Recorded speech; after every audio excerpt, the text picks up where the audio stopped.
അമേരിക്കയിൽ സൈനിക സേവനത്തിനായുള്ള മുൻഗണനാ പട്ടികയിൽ യുവാക്കളെ സ്വയം ഉൾപ്പെടുത്താനുള്ള പെന്റഗണിന്റെ നീക്കത്തിനെതിരെ പ്രതിഷേധം പുകയുന്നു. പ്രസിഡന്റ് ഡൊണാൾഡ് ട്രംപ് കഴിഞ്ഞ ഡിസംബറിൽ ഒപ്പുവെച്ച നിയമമാണ് പുതിയ വിവാദങ്ങൾക്ക് തുടക്കമിട്ടത്. വിദേശ രാജ്യങ്ങളിലെ സായുധ പോരാട്ടങ്ങളിൽ നിന്ന് അമേരിക്കയെ പിൻവലിക്കുമെന്ന് 2024 തെരഞ്ഞെടുപ്പ് വേളയിൽ വാഗ്ദാനം നൽകിയിരുന്ന ട്രംപ് ഇപ്പോൾ രാജ്യത്തെ മറ്റൊരു യുദ്ധമുഖത്തിലേക്ക് തള്ളിവിടുകയാണെന്ന് വിമർശകർ കുറ്റപ്പെടുത്തുന്നു.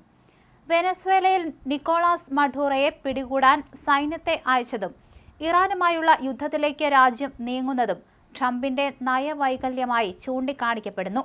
അനന്തമായ യുദ്ധങ്ങളിൽ നിന്ന് വിട്ടുനിൽക്കുമെന്ന വാഗ്ദാനം ലംഘിക്കപ്പെട്ട സാഹചര്യത്തിൽ സൈനിക സേവനത്തിനായി യുവാക്കളുടെ പേര് സ്വയമേവ രജിസ്റ്റർ ചെയ്യുന്ന ഓട്ടോമാറ്റിക് രജിസ്ട്രേഷൻ സംവിധാനം ഏർപ്പാടാക്കിയത് ജനങ്ങൾക്കിടയിൽ വലിയ ആശങ്കയാണ് സൃഷ്ടിച്ചിരിക്കുന്നത്.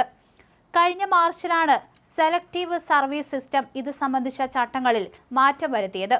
പുതിയ നിയമപ്രകാരം ഡിസംബർ മുതൽ അമേരിക്കയിലെ യുവാക്കൾ സൈനിക ഡ്രാഫ്റ്റിൽ നേരിട്ട് ഉൾപ്പെടും. റിപ്പബ്ലിക്കൻ പാർട്ടിയുടെ ഇരട്ടത്താപ്പാണ് ഇതിലൂടെ വെളിവാകുന്നതെന്ന് കെൻഡക്കിയിലെ ഡെമോക്രാറ്റിക് സെനറ്റ് സ്ഥാനാർത്ഥി ചാർലസ് ബുക്കർ പരിഹസിച്ചു. ജനങ്ങൾക്ക് വോട്ട് ചെയ്യാനുള്ള അവകാശം പ്രയാസകരമാക്കുന്നവർ യുദ്ധകളത്തിലേക്ക് അവരെ തള്ളിവിടാനുള്ള നടപടികൾ എളുപ്പമാക്കുകയാണെന്ന് അദ്ദേഹം ആരോപിച്ചു. സമാനമായ വിമർശനവുമായി ഡെമോക്രാറ്റിക് നേതാവ് ഖാസിം റഷീദും രംഗത്ത് വന്നു. യുവജനങ്ങൾക്കായി ഓട്ടോമാറ്റിക് വോട്ടർ രജിസ്ട്രേഷൻ നടപ്പിലാക്കാൻ സാധിക്കാത്തവർക്ക് അവരെ മരണത്തിലേക്ക് തള്ളിവിടാനുള്ള സൈനിക രജിസ്ട്രേഷൻ എളുപ്പത്തിൽ നടപ്പിലാക്കാൻ കഴിയുന്നു.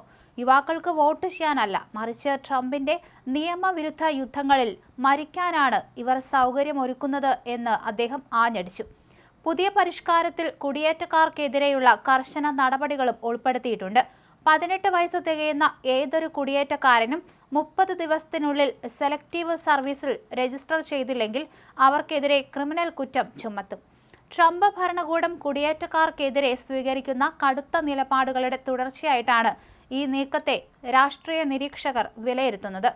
2026 നാഷണൽ ഡിഫൻസ് ഓതറൈസേഷൻ ആക്ടിന്റെ ഭാഗമായിട്ടാണ് ഓട്ടോമാറ്റിക് രജിസ്ട്രേഷൻ വ്യവസ്ഥകൾ ഉൾപ്പെടുത്തിയിട്ടുള്ളത്. 18 മുതൽ 25 വയസ്സ് വരെയുള്ള പുരുഷന്മാരെയാണ് ഇത്തരത്തിൽ പട്ടികയിൽ ഉൾപ്പെടുത്തുക. 2026 ഡിസംബർ മുതൽ ഈ സംവിധാനം പൂർണ്ണമായും നിലവിൽ വരും. എന്നാൽ ഇത് നിർബന്ധിത സൈനിക സേവനം ഉടൻ തുടങ്ങുമെന്ന അർത്ഥത്തിലല്ലെന്നും മറിച്ച് ഭാവിയിൽ അത്തരമൊരു സാഹചര്യം വന്നാൽ നടപടികൾ ലഘൂകരിക്കാനാണെന്നും അധികൃതർ വ്യക്തമാക്കുന്നുണ്ട്. അമേരിക്കൻ ഫെഡറൽ നിയമപ്രകാരം 18 വയസ്സ് തികയുന്ന പുരുഷന്മാർ നിർബന്ധമായും സെലക്റ്റീവ് സർവീസിൽ പേര് രജിസ്റ്റർ ചെയ്യണം. വിയറ്റ്നാം യുദ്ധത്തിന് ശേഷം അമേരിക്കയിൽ നിർബന്ധിത സൈനിക സേവനം ഏർപ്പെടുത്തിയിട്ടില്ല. അഫ്ഗാനിസ്ഥാനിലും ഇറാഖിലും നടന്ന യുദ്ധങ്ങളിൽ സന്നദ്ധ സേവകരായ സൈനികരെയാണ് അമേരിക്ക നിയോഗിച്ചിരുന്നത്.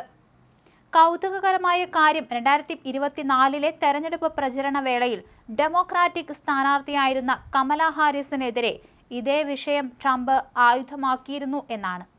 കമല ഹാരിസ് അധികാരത്തിൽ വന്നാൽ നിർബന്ധിത സൈനിക സേവനം കൊണ്ടുവരുമെന്നും നിങ്ങളുടെ കുട്ടികളെ യുദ്ധത്തിന് അയക്കുമെന്നും ലാസ് വേഗാസിലെ റാലിയിൽ ട്രംപ് പ്രസംഗിച്ചിരുന്നു. ഈ പ്രസ്താവന അന്ന് വലിയ തെറ്റിദ്ധാരണകൾക്ക് ഇടയാക്കിയിരുന്നു. അന്ന് ട്രംപ് നടത്തിയ ആരോപണങ്ങളെ തള്ളിക്കൊണ്ട് കമല ഹാരിസിന്റെ വക്താക്കൾ രംഗത്തെത്തിയിരുന്നു. അത്തരമൊരു പദ്ധതിയെക്കുറിച്ച് തങ്ങൾ ചിന്തിച്ചിട്ട് പോലുമില്ലെന്നായിരുന്നു അവരുടെ പ്രതികരണം. എന്നാൽ അധികാരത്തിലെത്തിയ ശേഷം ട്രംപ് തന്നെ സമാനമായ നിയമനിർമ്മാണത്തിന് അംഗീകാരം നൽകിയത് രാഷ്ട്രീയ വഞ്ചനയാണെന്ന് ഡെമോക്രാറ്റുകൾ ആരോപിക്കുന്നു.